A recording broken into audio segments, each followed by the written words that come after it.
What's up, YouTube? This is Too Raw for TV. I'm I'm sitting next to a fan. All right, so um, I'm trying to talk louder. I hope that the fan is not overwhelming the audio. If it is, I apologize for that. But I just want to talk right quick about something I saw Ticket TV talk about. And I meant to talk about this yesterday, just wasn't really up to it. So a lot of people in the media, as we all know, are very biased. Okay, they're very biased, and at the end of the day, they don't keep the same energy for every situation. All right, we see it. Some people pretend like they don't see it, but they see it as well. Okay, um, look, I'm not a fan of this team hopping shit. I don't like it. I think it ruins the parity of the NBA. Okay, at the end of the day, there are 30 teams in the NBA, and nobody really wants to watch a league where, except for people that are fans of those two teams, where the other 28 teams don't really have a chance at even winning the title. You know, not realistically. Okay, the NBA had did a better job of at least giving the illusion of parity, I guess, over the last couple of years. Okay, but it's just this growing trend where guys just want to buddy up. Now, I'm gonna keep the same. Um, if James Harden wins a championship on this team, I'm not going to give him the same credit that I would had he led his own team, Houston. No, I'm not. Okay. However, the reason why I'm not going to go in on them like everybody else is, as harsh, like on the mainstream, is because of the fact that they don't keep the same energy themselves. When the Clippers last year loaded up on talent, maybe even unnecessary talent that maybe not even the pieces didn't fit with each other. Okay, but they did load up on players. And what did you keep hearing from guys like Nick Wright and Kendrick Perkins and others who have predictable takes? I mean, how much talent do you need? They're loaded up. You know, I mean, you know, how much talent do you need on your team? Where? At the same time, a particular team in LA that's not the Clippers have a guy who they tell you is the GOAT, arguably at this point. Some people see him as the GOAT, right? Or at least the future GOAT. They also have on their roster, some people tell you, the most skilled big man in the history of the league, right? On one team. Last year, they also had a future Hall of Famer in Rajon Rondo, most likely, and a definite future Hall of Famer, even though he underachieved in his career, he's still a future Hall of Famer, and Dwight Howard.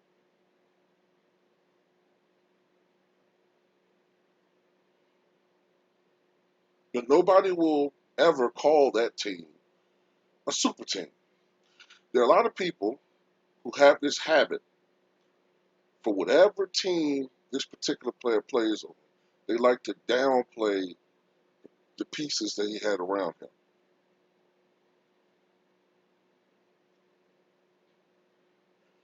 I did a video maybe a month ago, maybe a little bit longer now, debunking this myth that he played with a bunch of bums in 2007. Now, I'm not saying that it was a super team. It was not. And technically, he should have been playing with guys who were a little bit better. But it was not a team of bums. Okay? It wasn't. If you actually watch that playoff series, not series, but that whole entire run by Cleveland in 2007, and 2008, and 2009, right? I don't recall until he went to Miami, or maybe it was about the time that they lost to Boston again, for the last time in 2010. Then I started hearing this excuse. Because look, I didn't even really make that claim, and I was a big LeBron stan back then. I don't remember people saying he was playing with a bunch of bums. First of all, one of those years, they were the best shooting team in the NBA as far as 3-point range. And they were like a top 3, 5 defensive team.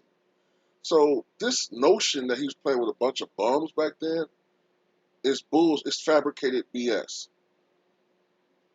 Everybody tends to remember that game 5 against Detroit, where he scored 48 points in like 28 the last 30. And they tend to, in their minds, think every game was like that. Where in reality, most of those games, LeBron scored when he had a good game, scored between 25 and 35 points. But there are also some games where he struggled. Actually, you look at the playoffs, a lot of games that he struggled in 2007 where other guys stepped up, whether it was Drew Gooden having a double-double, whether it was Shedeur Ilgauskas getting like 20 points and 8 rebounds, or whether it was somebody like Anderson Varejao having a double-double, or whether it was Boobie Gibson. One game, he counted the bench. I think Boobie Gibson had like 30 points in a closeout game. LeBron James struggled in that game. Boobie Gibson was the guy that advanced them past, if I'm not mistaken, he was the one that advanced them past, I think it was the Pistons. Because I think LeBron had a poor game after that 48-point game. And I think game 6, LeBron shot like shit, but Boobie Gibson saved the day with 30 points. But people don't remember this shit.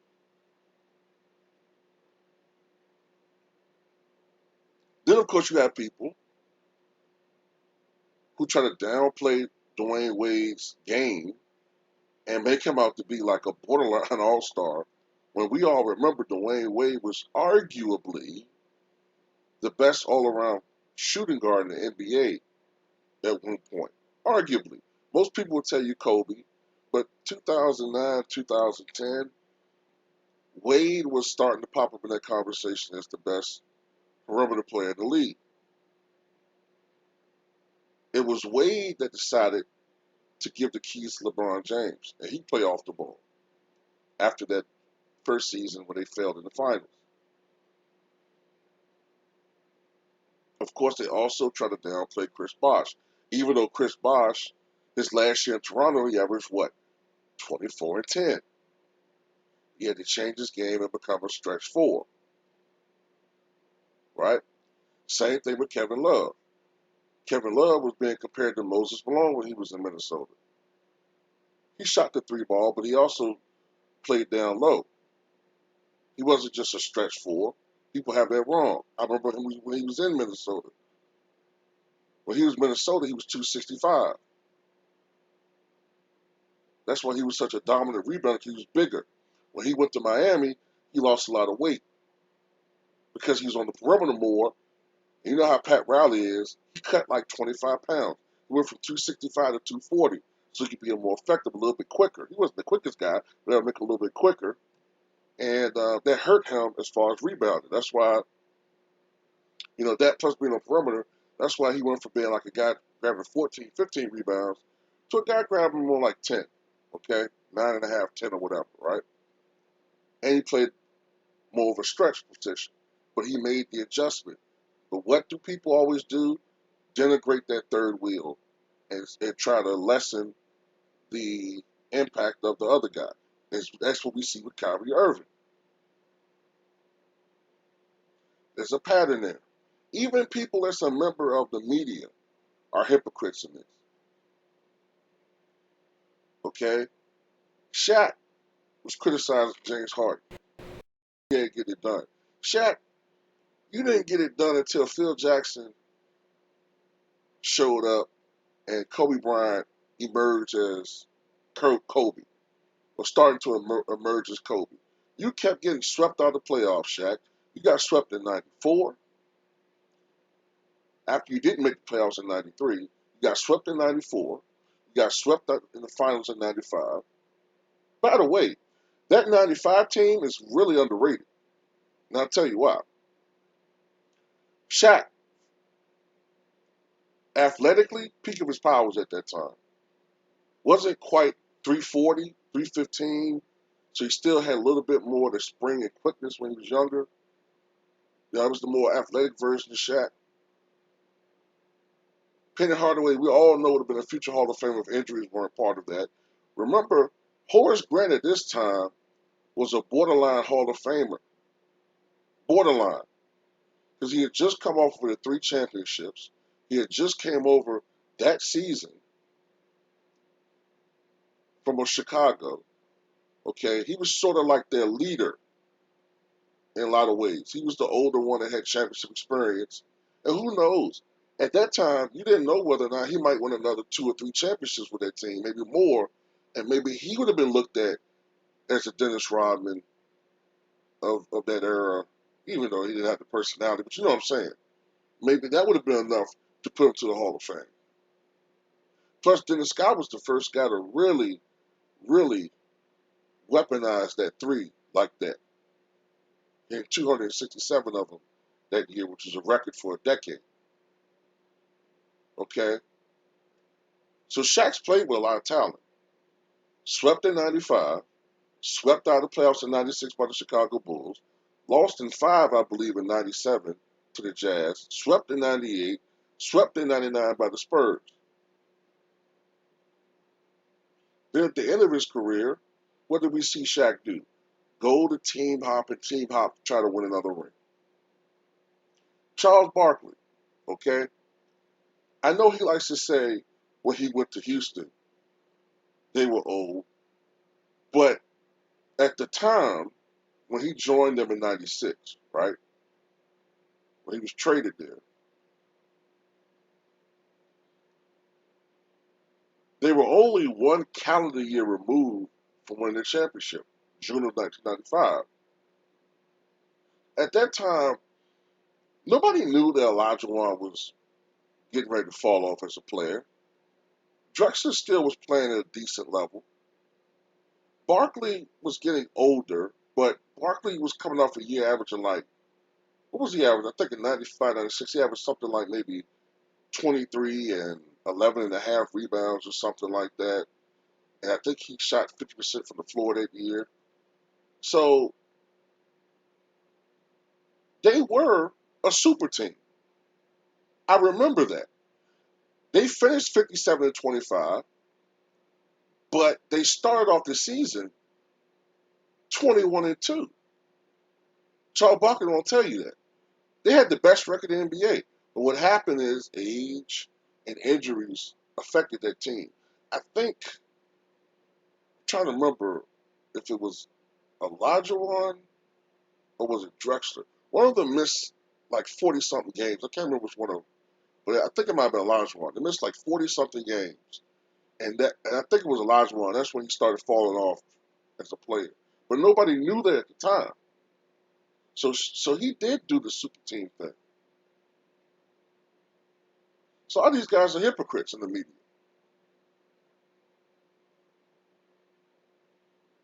They've all done it or tried to do it.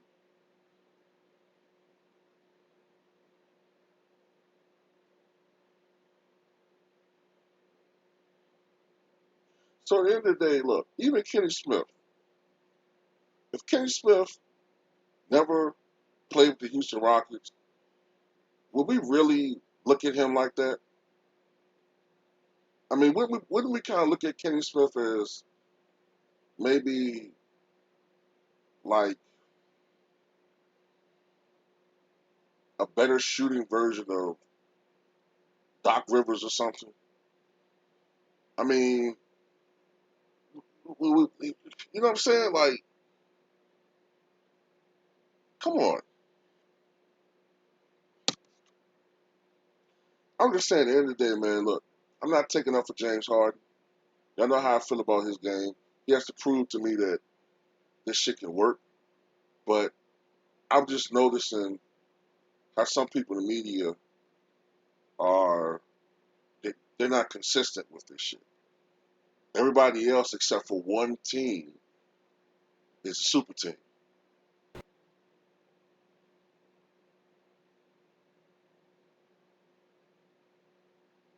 Now, they pushed Durant out of the Western Conference, pressured him out of the Western Conference because they didn't want him to be a challenge after a certain guy went to the West.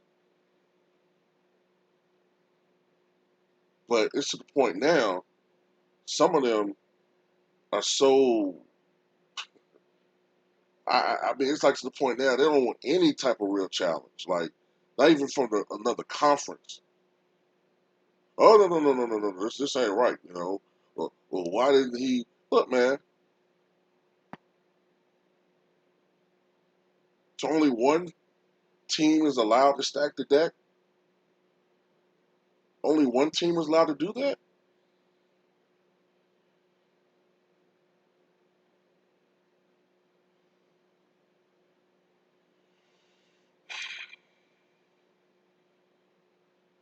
Like I said in a video I did last week, super teams have been around since pretty much the beginning of the NBA, man. It ain't nothing new. What are you talking about? The Minneapolis Lakers, the Syracuse Nationals, the Philadelphia Warriors, you know, the Boston Celtics, of course. What are you talking about? The New York Knickerbockers of the 70s, you know, Lakers, 80s. We've seen these teams. We've seen super teams, okay? Maybe it's because, in my opinion, there's a lack of star power in the NBA compared to old eras, so that the three superstar or three Hall of Famers on one team thing stands out more. But that used to be pretty much the rule up until like the 80s into the early 90s. But, you know, shit, it is what it is, man. You know, these players have a right to go where they want to go. I kind of root for the Bucks. I thought they were going to get Bogdanovich. It didn't happen. That's just how it is. He went to Atlanta. So that's all I got to say, man. You know what I'm saying? Ain't no easy championships. Not like that. There should be somebody that poses a threat. At least one damn team. So that's all I got to say, man. Tell me what you guys think.